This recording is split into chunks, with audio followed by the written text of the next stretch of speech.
सासू की एक बहू।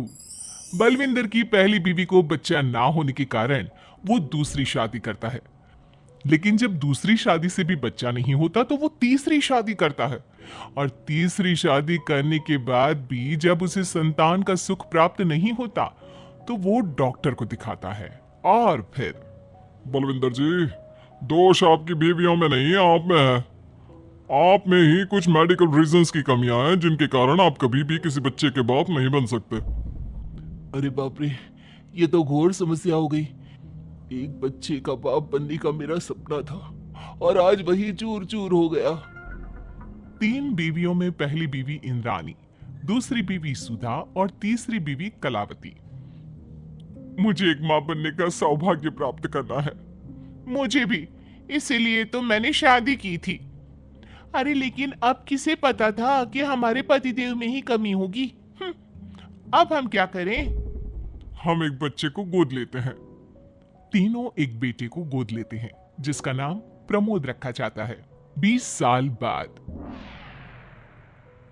अब तीनों भी बूढ़ी हो चुकी होती हैं। बलविंदर भी बूढ़ा हो चुका था। प्रमोद एक अच्छी नौकरी करता है। उसकी शादी की उम्र हो चुकी थी, इसलिए तीनों माएं प्रमोद की शादी पाखी नाम की एक लड़की से करा देते हैं। शादी के बाद बहू पाखी की पहली रसोई की रस्म की बारी आती है। मेरी प्रिय तीन सासू माओ, आज मेरी पहली रसोई है। बताइए क्या बनाऊं? क्या पसंद है आप तीनों को? बहू तू ना कढ़ाई पनीर, सूजी का हलवा और पुदीने की चटनी बना दे। अरे नहीं नहीं, ये क्या पसंद है? अरे पाखी बहू, तू छोले भटूरे, सरसों दा साग और मक्के दी रोटी बना और पंजाबी लस्सी भी बना दे। ओफो, सच में मेरी सौतन हो, खाने के मामले में तुम्हारा टेस्ट और चॉइस दोनों भी बकवास है। बहू, नॉर्मल सिंपल सात्विक भोजन बना दो और हलवा पूड़ी खीर का भोग चढ़ा दो भगवान को मंदिर में। अरे कैसे तुम दोनों अपनी मनमानी कर रही हो? मैं तुम दोनों से पहले आई थी बलविंदर जी के जीवन में, और तुम दोनों से उम्र में भी मैं बड़ी हूं। इसका मतलब मैं पाखी बहू की बड़ी सास हुई? नहीं, उम्र बस एक अंक होती है। मैंने सबसे ज्यादा देखभाल की है प्रमोद की, इसलिए मैं एक सास होने का ज्यादा हक रखती हूँ। पाखी बहू, तुझे मेरी बात माननी होगी। नहीं, तू मेरी बात मानेगी। जो मैंने कहा है वही तू करेगी। नहीं, मेरी बात मानेगी वो। नहीं मेरी। तीनों सास आपस में चिल्लाने लगती है और फिर वहां पर बलविंदर और प्रमोद आ जाते हैं। अरे ये क्या बिल्लियों की तरह लड़ रही हो तुम तीनों सास? बाकी बहू को घर में आए पूरे 24 घंटे भी नहीं बीते हैं। बाकी तुम एक काम करो, तीनों माओ की कही गई डिशेस में से हर एक की 50-50% डिशेस बना दो। लेकिन लेकिन लेकिन बस, अब प्रमोद ने कह दिया सो कह दिया। तुम तीनों अब झगड़ना और बहस करना बंद कर दो। पाखी तीनों सासू की कही गई आधी आधी डिशेस बनाती है और इस तरह अपनी पहली रसोई की रस्म पूरी करती है, जिसके बाद उसकी तीनों सास उसे शगुन और नेक देती हैं। फिर एक दिन, अरे पाखी बहू, तुमने अपना सारा काम निपटा लिया है ना? तो जरा यहाँ आना। मेरे ना घुटनों की मांसपेशियों में बड़ा दर्द हो रहा है। जरा तेल या बाम से मालिश तो कर दे बेटा। तभी वहां पर इंद्राणी और कलावती भी आते हैं। पाखी बहू, चलो मेरे साथ बाजार। मुझे ना नई साड़ियां खरीदने हैं। तुम्हारी फैशन सेंस बहुत अच्छी है ना, इसलिए मैं चाहती हूँ कि तुम मेरे साथ चलो। अरे पर मैं यहाँ पे पहले आई, तुम्हारे साथ ही सही, लेकिन मेरी स्पीड सबसे तेज थी। पाखी बहू, मेरे कमरे की अलमारी और पर्दे साफ कर दो ना, बहुत धूल जम गई है। मुझे खांसी भी आ रही है। अरे ऐसे कैसे तुम दोनों मेरी बहू को अपने साथ ले जा सकती हो? सबसे पहले मैंने बहू को कहा है कि वो मेरे घुटनों की मालिश कर दे। अब जाओ, 1 घंटे के बाद अपनी ये फीकी शक्ल लेकर फिर से आना। ओ सुधा मैडम, ज्यादा ना बोलो। पाखी बहू को तुम दोनों से ज्यादा नेक दिया है मैंने, इसलिए पाखी बहू तो मेरा ही काम करेगी। और वैसे भी ये सुशील सर्वगुण संपन्न बहू अपनी इस बेचारी बूढ़ी सास को खांसते हुए कैसे देख सकती है? क्यों पाखी बहू?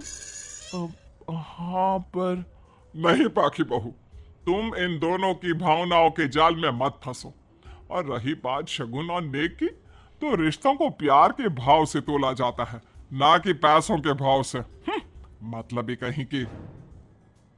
ओ इंद्रानी, ज्यादा मत उछलो, पता है कौन कितना मतलबी है। उफो, अब फिर से आप तीनों मत शुरू होइए।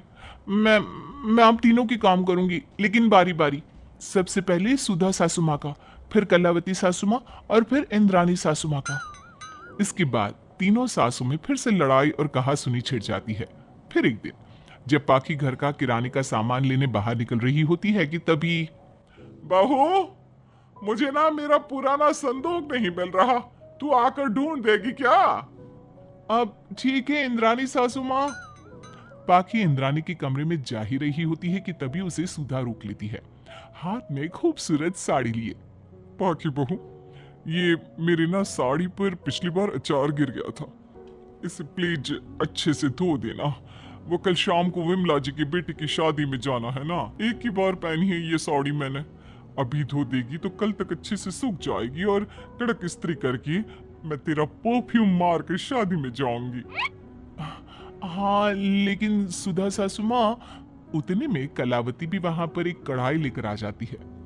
पाखी बहू, ये मैंने कल रात को मेहंदी भिगोई थी लोहे की कढ़ाई में, मेरे बालों में लगा देना बिटिया, तू तो मेरी प्यारी बहू है ना।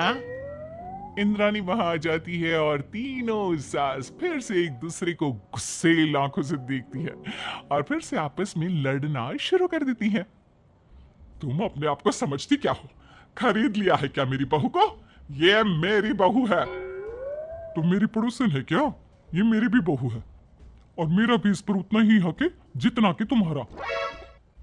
तुमने खरीद नहीं लिया है ना, तो ये मेरी है, सिर्फ मेरी, इकलौती बहू मेरी पाखी, मेरा ही काम करेगी। क्यों पाखी? नहीं नहीं, ये मेरा काम करेगी। पहले मैंने आवाज लगाई थी। तुम दोनों तो ऐसी बहू पाने के लायक भी नहीं हो। हट जाओ तुम दोनों और खुले मैदान में जाकर एक दूसरे से लड़ो और नोचो एक दूसरे को। लेकिन पाखी बहू तो सिर्फ मेरी ही सुनेगी और मेरे ही आदेशों का पालन भी करेगी।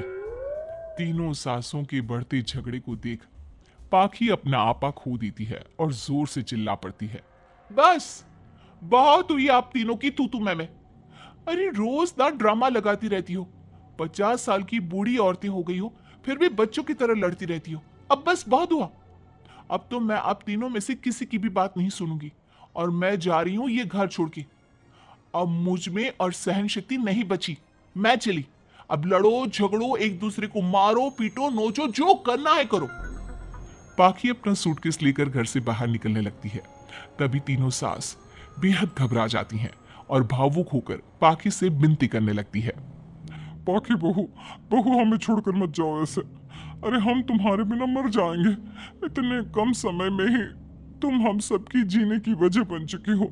माफ कर दो हमें बेटा। हाँ पाखी बहू, हम आइंदा से कभी नहीं लड़ेंगे और हंसी खुशी मिलकर बात करते रहेंगे, वादा करते हैं। हाँ बहू, लेकिन तू मत जा प्लीज, ये घर तेरे बिना सुना सुना हो जाएगा।